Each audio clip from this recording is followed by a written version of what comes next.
Readymade dosa ಹಿಟ್ಟು ಗರಿ ದೋಸೆ ತಿಂದ ಕುಟುಂಬ.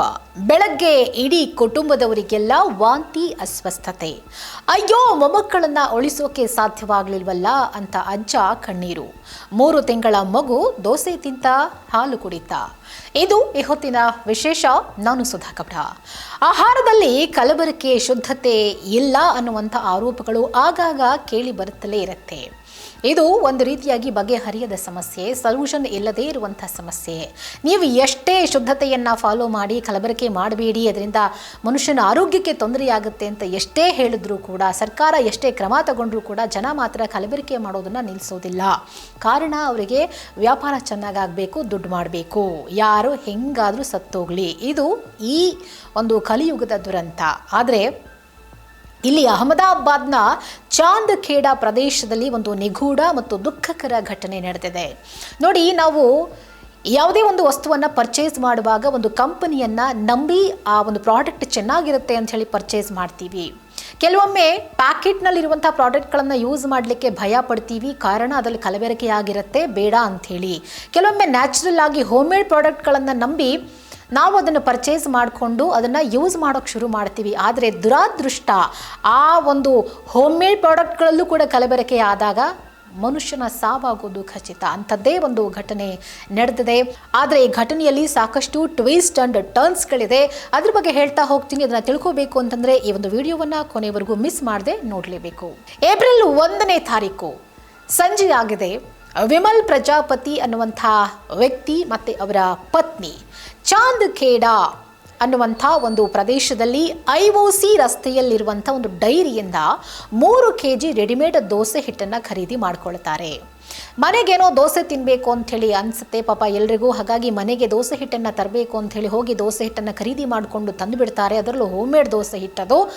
ಆ ರಾತ್ರಿ ಇಡೀ ಕುಟುಂಬದವರೆಲ್ಲ ಗರಿಗರಿಯಾಗಿ ದೋಸೆ ಮಾಡಿಕೊಂಡು ತಿಂದು ಆರಾಮಾಗಿ ಮಲ್ಕೊಂಡು ಬಿಡ್ತಾರೆ. ಆದರೆ ಬೆಳಗ್ಗೆ ಎದ್ದ ತಕ್ಷಣ ಇಡೀ ಕುಟುಂಬಕ್ಕೆ ತೀವ್ರವಾದಂಥ ವಾಂತಿ, ಭೇದಿ, ಅಸ್ವಸ್ಥತೆ ಕಾಣಿಸ್ಕೊಳ್ಳುತ್ತೆ. ಎಲ್ಲರೂ ಭಯಭೀತರಾಗ್ಬಿಡ್ತಾರೆ. ಇದೇನಪ್ಪ, ಏನಾಗ್ತಾ ಇದೆ? ರಾತ್ರಿ ನೋಡಿದ್ರೆ ದೋಸೆ ತಿಂದು ಮಲಗಿದ್ದೀವಿ, ಬೆಳಗ್ಗೆ ನೋಡಿದ್ರೆ ವಾಂತಿ ಆಗ್ತಾ ಇದೆ, ಭೇದಿ ಆಗ್ತಾ ಇದೆ, ನಮಗೆ ಏನಾಗ್ತಿದೆ ಅಂತಲೇ ಗೊತ್ತಾಗ್ತಾ ಇಲ್ಲ ಅಂಥೇಳಿ ಭಯ ಪಟ್ಕೊಂಡು ಬಿಡ್ತಾರೆ. ವಿಮಲ್ ಪ್ರಜಾಪತಿ ಮತ್ತು ಅವರ ಪತ್ನಿ ಭಾವನಾ ಪ್ರಜಾಪತಿ ಇಬ್ಬರನ್ನೂ ಕೂಡ KD ಆಸ್ಪತ್ರೆಗೆ ಅಕ್ಕಪಕ್ಕದವರು ಅವರನ್ನು ಅಡ್ಮಿಟ್ ಮಾಡ್ತಾರೆ. ಅವರ ಆರೋಗ್ಯ ಸ್ಥಿರವಾಗಿದೆ ಅಂಥೇಳಿ ಡಾಕ್ಟರ್ ಒಂದು ರಿಪೋರ್ಟ್ ಕೊಡ್ತಾರೆ. ಅಂದರೆ ಪ್ರಾಥಮಿಕ ಚಿಕಿತ್ಸೆ ಮಾಡಿದ ಬಳಿಕ ಅವರಿಬ್ಬರಿಗೂ ಏನೂ ಆಗೋದಿಲ್ಲ. ಆದರೆ 2 ಪುಟಾಣಿ ಮಕ್ಕಳಿರ್ತಾರೆ ಅವರ ಮನೆಯಲ್ಲಿ. ಆ ಮಕ್ಕಳ ಸ್ಥಿತಿ ಮಾತ್ರ ಗಂಭೀರವಾಗುತ್ತೆ. ಅದರಲ್ಲೂ 3 ತಿಂಗಳ ಮಗು ರಹಾ ಮತ್ತು 4 ವರ್ಷದ ಮಿಶ್ರಿ ಅನ್ನುವಂಥ ಮಗು ಇಬ್ಬರೂ ಕೂಡ ಸಾವನ್ನಪ್ಪಿ ಬಿಡ್ತಾರೆ. ಚಿಕಿತ್ಸೆಯ ನಂತರವೂ ಮೊಮ್ಮಕ್ಕಳನ್ನು ಉಳಿಸ್ಕೊಳ್ಳೋಕೆ ಸಾಧ್ಯವಾಗಲಿಲ್ವಲ್ಲಪ್ಪ ಅಂಥೇಳಿ ಪಾಪ ಅಜ್ಜ ಕಣ್ಣೀರು ಹಾಕ್ತಾರೆ. ಈ ಘಟನೆಯಲ್ಲಿ ಒಂದಷ್ಟು ನಿಗೂಢತೆ ಅಡಗಿದೆ. ಏಪ್ರಿಲ್ 4ನೇ ತಾರೀಕು ಆ ಪುಟ್ಟ ಪಾಪು, 3 ತಿಂಗಳ ಪಾಪು ಸಾವನ್ನಪ್ಪುತ್ತೆ. ಆದರೆ ಪೊಲೀಸರಿಗೆ ತಿಳಿಸದೆ ಅದರ ಅಂತ್ಯಕ್ರಿಯೆಯನ್ನು ಮಾಡಿಬಿಡ್ತಾರೆ. ಇದು ಎಲ್ಲಿರುವಂಥ ನಿಗೂಢತೆ ನೋಡಿ. 3 ತಿಂಗಳ ಮಗು ಏನು ದೋಸೆ ತಿನ್ನಲ್ಲ, ಅದು ಹಾಲು ಕುಡಿಯುವಂಥ ಮಗು. ಆದರೆ ಆ ದೋಸೆ ತಿಂದಿದ್ದು ಅದರ ತಾಯಿ ಮತ್ತು ತಂದೆ. ಆದರೆ ಮಗು ಯಾಕೆ ಸಾವನ್ನಪ್ತು ಅನ್ನುವಂಥ ಬಹಳ ದೊಡ್ಡ ಯಕ್ಷ ಪ್ರಶ್ನೆ ಇಲ್ಲಿ ಕಾಡ್ತಾ ಇದೆ. ಅದೇ ರೀತಿ ಏಪ್ರಿಲ್ 5ನೇ ತಾರೀಕು 4 ವರ್ಷದ ಮಗು ಮಿಶ್ರಿ ಸಾವನ್ನಪ್ಪಿದ ನಂತರ ಚಾಂದಖೇಡಾ ಪೊಲೀಸ್ ಠಾಣೆಗೆ ಮಾಹಿತಿಯನ್ನು ಕೊಡಲಾಗುತ್ತೆ. ಇದರಿಂದ ಪ್ರಕರಣ ಹೆಚ್ಚು ಗೊಂದಲಮಯವಾಗುತ್ತೆ. ಯಾಕಪ್ಪ 3 ತಿಂಗಳು ಮಗು ಸಾವನ್ನಪ್ಪಿದಾಗ ಪೊಲೀಸ್ನವ್ರಿಗೆ ಇನ್ಫಾರ್ಮ್ ಮಾಡದೇ ಇದ್ದವರು 4 ವರ್ಷದ ಮಗು ಸಾವನ್ನಪ್ಪಿದಾಗ ಯಾಕೆ ಪೊಲೀಸ್ನವ್ರಿಗೆ ಇನ್ಫಾರ್ಮ್ ಮಾಡಿದ್ರು ಅನ್ನುವಂಥ ಒಂದಷ್ಟು ಪ್ರಶ್ನೆಗಳು ಇಲ್ಲಿ ಹುಟ್ಟು ಹಾಕುತ್ತೆ. ಪೊಲೀಸ್ ಇನ್ಸ್ಪೆಕ್ಟರ್ ಈ ಪ್ರಕರಣವನ್ನು ಆಕಸ್ಮಿಕ ಸಾವು ಅಂತಲೇ ನಾವು ಇದನ್ನು ರಿಪೋರ್ಟ್ ಮಾಡ್ಕೊಂಡಿದ್ದೀವಿ, ಜೊತೆಗೆ ಎಲ್ಲ ಆ್ಯಂಗಲ್ಗಳಿಂದಲೂ ಕೂಡ ತನಿಖೆಯನ್ನು ನಡೆಸ್ತಾ ಇದ್ದೀವಿ ಅಂತೇಳಿ ಹೇಳುತ್ತಾರೆ. ಆದರೆ ಮಕ್ಕಳ ಪೋಸ್ಟ್ ಮಾರ್ಟಮ್ ವರದಿ ಬರುವವರೆಗೆ ನಿಖರ ಕಾರಣ ಏನು ಅನ್ನೋದು ಗೊತ್ತಾಗಲ್ಲ. ಆದರೆ ಇದುವರೆಗೆ ಮನೆಯಲ್ಲಿ ಯಾವುದೇ ವಿಷಕಾರಿ ವಸ್ತು ಕೂಡ ಪತ್ತೆಯಾಗಿಲ್ಲ. ಅಂದರೆ ದೋಸೆ ಹಿಟ್ಟನ್ನು ತಗೊಂಡು ಬಂದ ತಕ್ಷಣ ಮನೆಯಲ್ಲಿ ಅದನ್ನು ಓಪನ್ ಮಾಡಿಟ್ಟಾಗ ಅದರೊಳಗಡೆ ಏನಾದರೂ ಬಿತ್ತ ಅಥವಾ ಹೆಂಗೆ ಪಾಯ್ಸನ್ ಮಿಕ್ಸ್ ಆಯಿತು, ಬೇರೆ ಯಾರಾದರೂ ಮಿಕ್ಸ್ ಮಾಡಿದ್ರಾ ಗೊತ್ತಿಲ್ಲ. ಅದ್ರ ಬಗ್ಗೆ ಯಾವುದೇ ಇನ್ಫಾರ್ಮೇಷನ್ ಇಲ್ಲ. ಆದರೆ ಒಂದು ದೊಡ್ಡ ಪ್ರಶ್ನೆ, 3 ತಿಂಗಳ ಆ ಮಗುಗೆ ಎದೆ ಹಾಲನ್ನು ಬಿಟ್ಟು ಬೇರೆ ಏನನ್ನೂ ಕೊಡ್ಲಿಕ್ಕೆ ಸಾಧ್ಯ ಇಲ್ಲ. ಕೊಟ್ಟರೂ ಕೂಡ ಆ ಮಗುಗೆ ಅದನ್ನು ಜೀರ್ಣಿಸ್ಕೊಳ್ಳೋ ಶಕ್ತಿ ಇರಲ್ಲ. ಹಾಗಾಗಿ ಯಾವುದೇ ತಾಯಿ ಆ 3 ತಿಂಗಳ ಮಗುಗೆ ಎದೆ ಹಾಲನ್ನು ಬಿಟ್ಟು ಬೇರೆ ಏನನ್ನೂ ಕೊಡ್ಲಿಕ್ಕೆ ಸಾಧ್ಯ ಇಲ್ಲ. ಆದರೆ ಇನ್ನು ದೋಸೆಯಂಥ ಗಟ್ಟಿ ಆಹಾರವನ್ನು ಮಗು ತಿಂದಿರೋಕ್ಕಂತೂ ಸಾಧ್ಯವೇ ಇಲ್ಲ.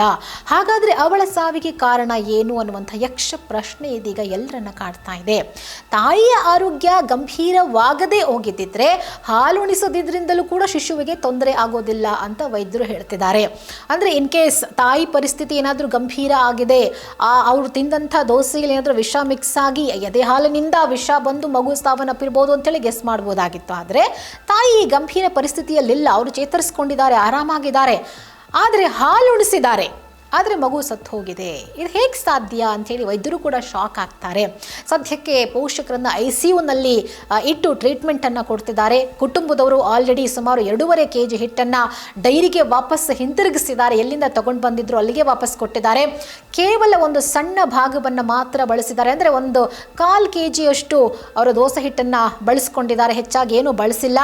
ಮತ್ತು ಆಹಾರ ಔಷಧ ಇಲಾಖೆ ಹಾಗೂ ವಿಧಿವಿಜ್ಞಾನ ಪ್ರಯೋಗಾಲಯದ ಅಧಿಕಾರಿಗಳು ಈಗ ಡೈರಿ ಮತ್ತು ಮನೆಯಿಂದ ಮಾದರಿಗಳನ್ನು ಸಂಗ್ರಹಿಸಿ ಪರೀಕ್ಷೆಯನ್ನು ನಡೆಸ್ತಿದ್ದಾರೆ. ಆದರೆ ಆ ಒಂದು ದೋಸೆ ಹಿಟ್ಟನ್ನು ಎಲ್ಲಿಂದ ತಗೊಂಡು ಬಂದರು, ಯಾವುದಲ್ಲಿ ತಗೊಂಡು ಬಂದರು, ಆ ಪ್ಯಾಕೆಟ್ ಎಲ್ಲವನ್ನ ಪರಿಶೀಲನೆ ಮಾಡಬೇಕಾಗಿ ಬರುತ್ತೆ. ಮತ್ತು ಮನೆಯಲ್ಲಿ ಯಾವ ಪಾತ್ರೆಗಳಲ್ಲಿ ಹಾಕಿದ್ರು, ಹೆಂಗೆ ಯೂಸ್ ಮಾಡಿದ್ರು, ಮನೆಯಲ್ಲಿ ಬೇರೆ ಏನಾದರೂ ವಸ್ತುಗಳಿದೆಯಾ ಎಲ್ಲವನ್ನ ಪರೀಕ್ಷೆ ಮಾಡ್ತಿದ್ದಾರೆ. ಮತ್ತು ಡೈರಿ ಮಾಲೀಕನನ್ನು ಕೂಡ ಎನ್ಕ್ವೈರಿ ಮಾಡಬೇಕಾಗಿ ಬರುತ್ತೆ. ಆತನ ಮೇಲೆ ಒಂದಷ್ಟು ಆರೋಪಗಳು ಕೇಳಿ ಬಂದಿದೆ. ಆದರೆ ಆ ಮಾತನ ಮೇಲೆ ಕೇಳಿ ಬಂದಂಥ ಆರೋಪಗಳನ್ನು ಆತ ನಿರಾಕರಿಸಿದ್ದಾರೆ. ನಾವು ಪ್ರತಿದಿನ 100ರಿಂದ 125 kg ಹಿಟ್ಟನ್ನು ಮಾರಾಟ ಮಾಡ್ತೀವಿ. ಈ ಬ್ಯಾಚನ್ನು ನಾವು ಬೇರೆ ಬೇರೆ ಗ್ರಾಹಕರಿಗೂ ಮಾರಿದ್ದೇವೆ. ಅಂದರೆ ಬ್ಯಾಚ್ ವೈಸ್ ಅವರು ದೋಸೆ ಹಿಟ್ಟನ್ನು ಮಾರ್ತಿದ್ದಾರೆ. ಅವರೊಬ್ಬರೇ ಎಲ್ಲ, ಬೇಕಾದಷ್ಟು ಜನ ದೋಸೆ ಹಿಟ್ಟನ್ನು ತಗೊಂಡೋಗಿ ದೋಸೆ ಮಾಡ್ಕೊಂಡು ತಿಂದಿದ್ದಾರೆ. ಯಾರೂ ಬಂದು ಕಂಪ್ಲೇಂಟ್ ಮಾಡಿಲ್ಲ, ಯಾರಿಂದಲೂ ಕೂಡ ಏನಿಗೂ ತೊಂದರೆ ಆಗಿಲ್ಲ. ನಮ್ಮ ಕುಟುಂಬದವರು ಅದನ್ನು ತಿಂದಿದ್ದಾರೆ, ಯಾವುದೂ ತಪ್ಪಾಗಿಲ್ಲ ಅಂಥೇಳಿ ಅವರು ಒಂದು ಸ್ಟೇಟ್ಮೆಂಟನ್ನು ಕೊಟ್ಟಿದ್ದಾರೆ ಪೊಲೀಸರಿಗೆ. ಈ ಘಟನೆಯಿಂದ ಒಂದು ರೀತಿ ಅಲ್ಲಿರುವಂಥ ಸುತ್ತಮುತ್ತ ಸ್ಥಳೀಯರಲ್ಲಿ ಆಹಾರ ಸುರಕ್ಷತೆಯ ಬಗ್ಗೆ ಭಯ ಹೆಚ್ಚಾಗಿಬಿಟ್ಟಿದೆ. ಹೆಂಗಪ್ಪ ನಾವು ಈ ಒಂದು ಮಾಲ್ನಲ್ಲಿ ಅಥವಾ ಈ ಒಂದು ಪ್ರದೇಶದಲ್ಲಿ ಹೇಗೆ ನಾವು ಫುಡ್ಗಳನ್ನು ಖರೀದಿ ಮಾಡೋದು ಅನ್ನುವಂಥ ಒಂದು ಭಯ ಅಲ್ಲಿನ ಸ್ಥಳೀಯರಲ್ಲಿ ಹೆಚ್ಚಾಗ್ಬಿಟ್ಟಿದೆ. ಮತ್ತೊಂದು ಕಡೆ ಪೊಲೀಸರು ಮತ್ತು ಆರೋಗ್ಯ ಇಲಾಖೆ ಅಧಿಕಾರಿಗಳು ತನಿಖೆಯನ್ನು ಚುರುಕುಗೊಳಿಸಿದ್ದಾರೆ. ಇಲ್ಲಿ ಮುಖ್ಯವಾಗಿ ಬೇಕಾಗಿರುವುದು ರಿಪೋರ್ಟ್, ಪೋಸ್ಟ್ ಮಾರ್ಟಮ್ ರಿಪೋರ್ಟ್ ಬರಬೇಕಾಗಿದೆ. ಆ ರಿಪೋರ್ಟ್ ಬಂದ ಬಳಿಕ ನಿಜಕ್ಕೂ ಏನಾಯಿತು, ದೋಸೆ ಹಿಟ್ಟಿನಿಂದಲೇ ಅವರು ಸಾವನ್ನಪ್ಪಿದ್ರ, 3 ತಿಂಗಳ ಮಗು, ಹಾಲು ಕುಡಿಯುವಂಥ ಮಗು ಹೇಗೆ ಸಾವನ್ನಪ್ಪಿತು, 3 ತಿಂಗಳ ಮಗು ಸಾವನ್ನಪ್ಪಿದಾಗ ಪೊಲೀಸರಿಗೆ ತಿಳಿಸದ ಪೋಷಕರು, 4 ವರ್ಷದ ಮಗು ಸಾವನ್ನಪ್ಪಿದಾಗ ಪೊಲೀಸರಿಗೆ ಯಾಕೆ ತಿಳಿಸಿದ್ರು ಅನ್ನುವಂಥ ಸಾಕಷ್ಟು ಪ್ರಶ್ನೆಗಳಿದೆ. ಹೀಗಾಗಿ ಸದ್ಯಕ್ಕೆ ಕುಟುಂಬಸ್ಥರು ನ್ಯಾಯಕ್ಕಾಗಿ ಕಾಯ್ತಿದ್ದಾರೆ. ಯಾರಿಂದ ಅನ್ಯಾಯ ಆಯಿತು, ಹೇಗೆ ಸಾವಾಯಿತು, ಇದಕ್ಕೆ ಯಾವ ರೀತಿ ಪೊಲೀಸರು ನ್ಯಾಯವನ್ನು ಒದಗಿಸ್ಕೊಡ್ತಾರೆ, ಯಾರದ್ದು ತಪ್ಪಿದೆ, ಯಾರಿಗೆ ಶಿಕ್ಷೆ ಆಗಬೇಕು ಎಲ್ಲ ತಿಳ್ಕೋಬೇಕು ಅಂತಂದರೆ ನಾವು ಈ ಒಂದು ಪೊಲೀಸರ ಒಂದು ವರದಿ ಏನಿದೆ, ಪೊಲೀಸರ ತನಿಖೆ ಏನಿದೆ ಅದು ಕಂಪ್ಲೀಟ್ ಆಗಬೇಕು, ಪೋಸ್ಟ್ ಮಾರ್ಟಮ್ ರಿಪೋರ್ಟ್ ಬರಬೇಕು. ಇದೆಲ್ಲ ಆದ ಬಳಿಕ ಈ ಒಂದು ಪ್ರಕರಣಕ್ಕೆ ಒಂದು ತಾರ್ಕಿಕ ಅಂತ್ಯ ಸಿಗುತ್ತೆ. ಬಟ್ ನಾವು ಈ ಘಟನೆಯಿಂದ ಅರ್ಥ ಮಾಡ್ಕೊಳ್ಬೇಕಾಗಿರೋದು ಏನಪ್ಪ ಅಂತಂದರೆ, ಯಾವುದೇ ವಸ್ತುವನ್ನು ಖರೀದಿ ಮಾಡಿದ ನಂತರ ಮನೆಗೆ ತಂದ ಬಳಿಕ ಅದನ್ನು ಪರೀಕ್ಷೆ ಮಾಡಬೇಕು. ಅದನ್ನು ತಿನ್ನೋದ್ರಿಂದ ನಮಗೇನೂ ಸಮಸ್ಯೆ ಆಗಲ್ವಾ ಅನ್ನೋದನ್ನು ಖಾತ್ರಿಪಡಿಸ್ಕೊಳ್ಬೇಕು. ಜೊತೆಗೆ ಸಮ್ಟೈಮ್ಸ್ ಹೆಚ್ಚು ಕಡಿಮೆ ಆಗುತ್ತೆ, ನಮಗೆ ಗೊತ್ತಾಗಲ್ಲ, ನಂಬಿಕೆಯಿಂದಲೇ ನಮ್ಗೆ ಗೊತ್ತಿರೋ ಅಂಗಡಿಗಳಿಂದಲೇ ತಂದುಬಿಟ್ಟಿರ್ತೀವಿ, ಆದರೂ ಎಡವಟ್ಟಾಗುತ್ತೆ, ಏನು ಮಾಡೋಕ್ಕಾಗಲ್ಲ. ಬಟ್ ಈ ಘಟನೆಯಲ್ಲಿ ಕೆಲವೊಂದು ಟ್ವಿಸ್ಟ್ ಆ್ಯಂಡ್ ಟರ್ನ್ಸ್ಗಳಿದೆ. ಸೊ ಆ ಒಂದು ಟ್ವಿಸ್ಟ್ ಆ್ಯಂಡ್ ಟರ್ನ್ಸ್ಗಳನ್ನು ಪೊಲೀಸರು ಯಾವ ರೀತಿಯಾಗಿ ಭೇದಿಸ್ತಾರೆ ಅನ್ನೋದನ್ನು ಕಾದು ನೋಡೋಣ. ಈ ಒಂದು ವಿಡಿಯೋ ನಿಮಗೆ ಇಷ್ಟ ಆಗಿದ್ದರೆ ಲೈಕ್ ಮಾಡಿ, ಹಾಗೆ ನಿಮ್ಮ ಪ್ರೀತಿ ಪಾತ್ರೆಗೆ ಈ ವಿಡಿಯೋವನ್ನು ಆದಷ್ಟು ಶೇರ್ ಮಾಡಿ. ಜೊತೆಗೆ ಈ ವಿಡಿಯೋವನ್ನು ಕೊನೆಯವರೆಗೂ ನೋಡಿದ್ದಕ್ಕಾಗಿ ಧನ್ಯವಾದಗಳು.